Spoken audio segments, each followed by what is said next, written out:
नमस्कार दोस्तों, विष्णु पुराण में आपका बहुत बहुत स्वागत है। आज विष्णु पुराण के द्वितीय अंश के चौथे अध्याय को शुरू करते हैं। प्लक्ष तथा शालमल आदि द्वीपों का विशेष वर्णन। श्री पराशर जी बोले, जिस प्रकार जम्बूद्वीप क्षार समुद्र से घिरा हुआ है, उसी प्रकार क्षार समुद्र को घेरे हुए प्लक्ष द्वीप स्थित है। जम्बूद्वीप का विस्तार 1,00,000 योजन है और हे ब्राह्मण, प्लक्षद्वीप का उससे दुना कहा जाता है। प्लक्षद्वीप के स्वामी मेधातिथि के 7 पुत्र हुए। उनमें सबसे बड़ा शांतहय था और उससे छोटा शिशिर। उनके अनंतर क्रमशः सुखोदय, आनंद, शिव और क्षेमक थे तथा 7वां ध्रुव था। ये सब प्लक्षद्वीप के अधीश्वर हुए। प्रथम शांतहय वर्ष है तथा अन्य शिशिर वर्ष, सुखोदय वर्ष, आनंद वर्ष, शिव वर्ष, क्षेमक वर्ष और ध्रुव वर्ष है तथा उनकी मर्यादा निश्चित करने वाले अन्य 7 पर्वत हैं। हे मुनि श्रेष्ठ, उनके नाम ये हैं, सुनो। गोमेद, चंद्र, नारद, दुंदुभि, सोमक, सुमना और 7वां वैभराज। इन अति सुरम्य वर्ष पर्वतों और वर्षों में देवता और गंधर्वों के सहित सदा निष्पाप प्रजा निवास करती है। वहाँ के निवासी गण पुण्यवान होते हैं और वे चिरकाल तक जीवित रहकर मरते हैं। उनको किसी प्रकार की आदि व्याधि नहीं होती, निरंतर सुखी रहता है। उन वर्षों की साथ ही समुद्रगामिनी नदियाँ हैं। उनके नाम मैं तुम्हें बतलाता हूँ, जिनके श्रवण मात्र से वे पापों को दूर कर लेती हैं। वहाँ अनुतप्ता, शिखी, विपाशा, त्रिदेवा, अक्लमा, अमृता और सुकृता, ये ही 7 नदियाँ हैं। यह मैंने तुमसे प्रधान प्रधान पर्वत और नदियों का वर्णन किया। वहाँ छोटे छोटे पर्वत और नदियाँ तो और भी सहस्त्रों है। उस देश के हष्टपुष्ट लोग सदा उन नदियों का जलपान करते हैं। हे द्विज, उन लोगों में हास अथवा वृद्धि नहीं होती और न उन 7 वर्षों में युग की कोई अवस्था है। हे महामते, हे ब्राह्मण, प्लक्षद्वीप से लेकर शाकद्वीप पर्यंत 6 द्वीपों में सदा त्रेता युग के समान समय रहता है। इन द्वीपों के मनुष्य सदा निरोग रहकर 5000 वर्ष तक जीते हैं और इनमें वर्णाश्रम विभागानुसार 5 धर्म वर्तमान रहते हैं। वहाँ जो 4 वर्ण हैं वह मैं तुमको सुनाता हूँ। हे मुनि सत्तम, उस द्वीप में जो आर्यक, कुरर, विदिश्य और भावी नामक जातियाँ हैं, वे ही क्रम से ब्राह्मण, क्षत्रिय, वैश्य और शूद्र है। हे द्विजोत्तम, उसी में जम्बू वृक्ष के ही परिमाण वाला एक प्लक्ष का वृक्ष है, जिसके नाम से उसकी संज्ञा प्लक्षद्वीप हुई है। वहाँ आर्यकादि वर्णों द्वारा जगत सृष्टा, सर्वरूप, सर्वेश्वर भगवान हरि का सोमरूप से यजन किया जाता है। प्लक्षद्वीप अपने ही बराबर परिमाण वाले वृत्ताकार इच्छुरस के समुद्र से घिरा हुआ है। हे मैत्रेय, इस प्रकार मैंने तुमसे संक्षेप में प्लक्षद्वीप का वर्णन किया। अब तुम शालमल द्वीप का विवरण सुनो। शालमल द्वीप के स्वामी वीरवर व पुष्मान थे। उनके पुत्रों के नाम सुनो। हे महामुने, वे श्वेत, हरित, जिमुत, रोहित, वैद्युत, मानस और सुप्रभ थे। उनके 7 वर्ष उन्हीं के नामानुसार संज्ञा वाले हैं। यह इच्छुरस का समुद्र अपने से दूने विस्तार वाले इस शालमल द्वीप से चारों ओर से घिरा हुआ है। वहाँ भी रत्नों के उद्भव स्थान रूप 7 पर्वत है, जो उसके 7 वर्षों के विभाजक है तथा 7 नदियाँ हैं। पर्वतों में पहला कुमुद, दूसरा उन्नत और तीसरा बलाहक है तथा चौथा द्रोणाचल है, जिसमें नाना प्रकार की महोषधियाँ हैं। 5वां कंक, 6ठा महिष और 7वां गिरिवर कुक्कुध्यान है। अब नदियों के नाम सुनो। ये योनि, वे योनि, तोया, वितृष्णा, चंद्रा, मुक्ता, विमोचनी और निवृत्ति है तथा स्मरण मात्र से ही सारे पापों को शांत कर देने वाली है। श्वेत, हरित, वैद्युत, मानस, जिमुत, रोहित और अति शोभायमान सुप्रभ, ये उसके चारों वर्णों से युक्त 7 वर्ष है। हे महामुने, शालमल द्वीप में कपिल, अरुण, पीत और कृष्ण, ये 4 वर्ण निवास करते हैं, जो पृथक पृथक क्रमशः ब्राह्मण, क्षत्रिय, वैश्य और शूद्र है। ये यजनशील लोग सबके आत्मा, अव्यय और यज्ञ के आश्रय वायु रूप विष्णु भगवान का श्रेष्ठ यज्ञों द्वारा यजन करते हैं। इस अत्यंत मनोहर द्वीप में देवगण सदा विराजमान रहते हैं। इसमें शालमल का एक महान वृक्ष है जो अपने नाम से ही अत्यंत शांतिदायक है। यह द्वीप अपने समान ही विस्तार वाले एक मदिरा के समुद्र से सब ओर से पूर्णतया घिरा हुआ है और यह सुरा समुद्र शालमल द्वीप से दूने विस्तार वाले कुश द्वीप द्वारा सब ओर से परिवेष्टित है। कुश द्वीप में ज्योतिष्मान के 7 पुत्र थे। उनके नाम सुनो। वे उद्भिद, वेणुमान, वैरत, लंबन, धृति, प्रभाकर और कपिल थे। उनके नामानुसार ही वहाँ के वर्षों के नाम पड़े। उसमें दैत्य और दानवों के सहित मनुष्य तथा देव, गंधर्व, यक्ष और किन्नर आदि निवास करते हैं। हे महामुने, वहाँ भी अपने अपने कर्मों में तत्पर दमी, सुष्मी, स्नेह और मंदेह नामक 4 ही वर्ण हैं, जो क्रमशः ब्राह्मण, क्षत्रिय, वैश्य और शूद्र ही है।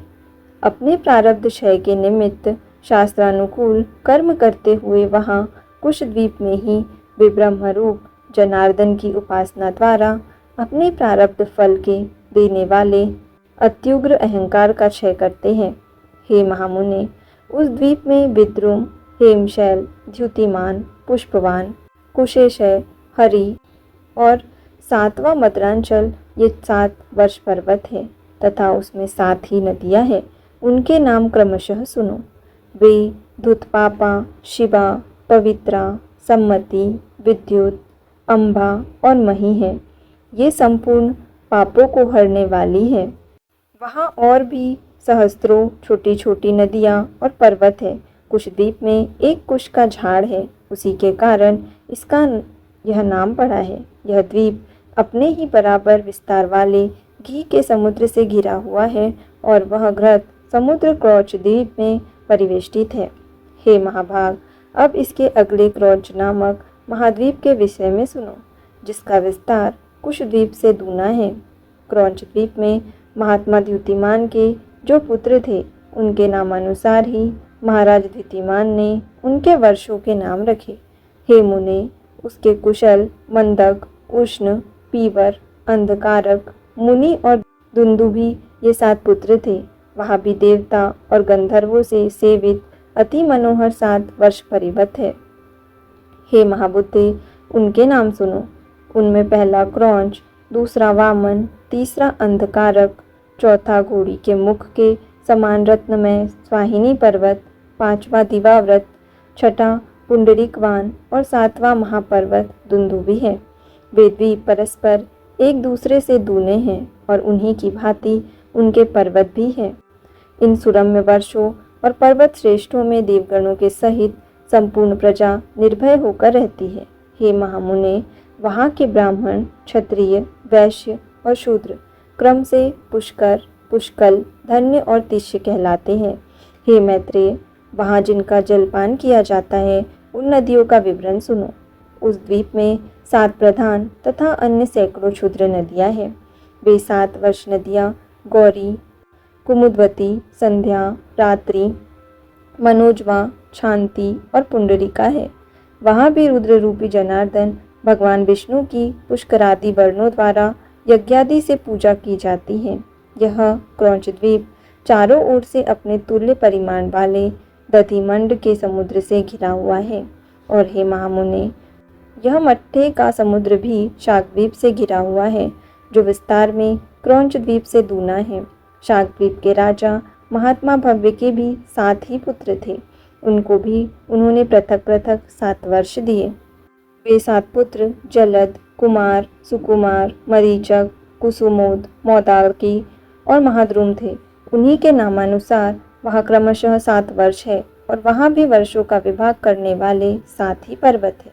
हे द्विज, वहाँ पहला पर्वत उदयाचल है और दूसरा जलाधार तथा अन्य पर्वत रैवतक, श्याम, अस्ताचल, आंबिके और अति सुरम्य गिरिश्रेष्ठ केसरी है। वहाँ सिद्ध और गंधर्वों से सेवित एक अति महान शाक वृक्ष है, जिसके वायु का स्पर्श करने से हृदय में परम आह्लाद उत्पन्न होता है। वहाँ चातुर्वर्ण से युक्त अति पवित्र देश और समस्त पाप तथा भय को दूर करने वाली सुकुमारी, कुमारी, नलिनी, धेनुका, इक्षु, वेणुका और गभस्ती ये 7 महापवित्र नदियाँ हैं। हे महामुने, इनके सिवा उस द्वीप में और भी सैकड़ों छोटी छोटी नदियाँ और सैकड़ों हजारों पर्वत है। स्वर्ग भोग के अनंतर जिन्होंने पृथ्वी तल पर आकर जलद आदि वर्षों में जन्म ग्रहण किया है, वे लोग प्रसन्न होकर उनका जलपान करते हैं। उन 7 वर्षों में धर्म का पारस्परिक संघर्ष अथवा मर्यादा का उल्लंघन कभी नहीं होता। वहाँ मग, मागध, मानस और मंदक ये 4 वर्ण हैं। इनमें मग सर्वश्रेष्ठ ब्राह्मण है, मागध क्षत्रिय है, मानस वैश्य है तथा मंदक शूद्र है।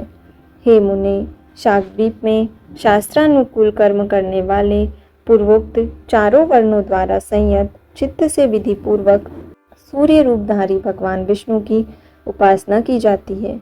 मैत्रेय, वह शाकद्वीप अपने ही बराबर विस्तार वाले मंडलाकार दुग्ध के समुद्र से घिरा हुआ है। और हे ब्राह्मण, वह क्षीर समुद्र शाकद्वीप से दूने परिमाण वाले पुष्कर द्वीप से परिवेष्टित है। पुष्कर द्वीप में वहाँ के अधिपति महाराज सवन के महावीर और धातकी नामक 2 पुत्र हुए। अतः उन दोनों के नामानुसार उसमें महावीर खंड और धातकी खंड नामक 2 वर्ष है। हे महाभाग, इसमें मानसोत्तर नामक एक ही वर्ष पर्वत कहा जाता है, जो इसके मध्य में वलयाकार स्थित है तथा 50 सहस्त्र योजन ऊंचा और इतना ही सब और गोलाकार फैला हुआ है। यह पर्वत पुष्कर द्वीप रूप गोले को मानो बीच में से विभक्त कर रहा है और इससे विभक्त होने से उसमें 2 वर्ष हो गए हैं। उनमें से प्रत्येक वर्ष और वह पर्वत वलयाकार ही है। वहाँ के मनुष्य रोग, शोक और राग विषादि से रहित हुए 10 सहस्त्र वर्ष तक जीवित रहते हैं। हे द्विज, उनमें उत्तम अधम अथवा वध्यवधक आदि भाव नहीं है और न उनमें ईर्ष्या, असूया, भय, द्वेष और लोभादि दोष ही है। महावीर वर्ष मानसोत्तर पर्वत के बाहर की ओर है और धातकी खंड भीतर की ओर। इनमें देव और दैत्य आदि निवास करते हैं। 2 खंडों से युक्त उस पुष्कर द्वीप में सत्य और मिथ्या का व्यवहार नहीं है और न उसमें पर्वत तथा नदियाँ ही है। वहाँ के मनुष्य और देवगण समान वेश और समान रूप वाले होते हैं। हे मैत्रेय, वर्णाश्रमाचार से हीन, काम्य कर्मों से रहित तथा वेदत्रयी कृषि, दंड नीति और शुश्रूषा आदि से शून्य वे दोनों वर्ष तो मानो अत्युत्तम भौम स्वर्ग है। हे मुने, उन महावीर और धातकी खंड नामक वर्षों में काल समस्त ऋतुओं में सुखदायक और जरा तथा रोगादि से रहित रहता है। पुष्कर द्वीप में ब्रह्मा जी का उत्तम निवास स्थान एक न्यग्रोध का वृक्ष है, जहाँ देवता और दानवादि से पूजित श्री ब्रह्मा जी विराजते हैं। पुष्कर द्वीप चारों ओर से अपने ही समान विस्तार वाले मीठे पानी के समुद्र से मंडल के समान घिरा हुआ है।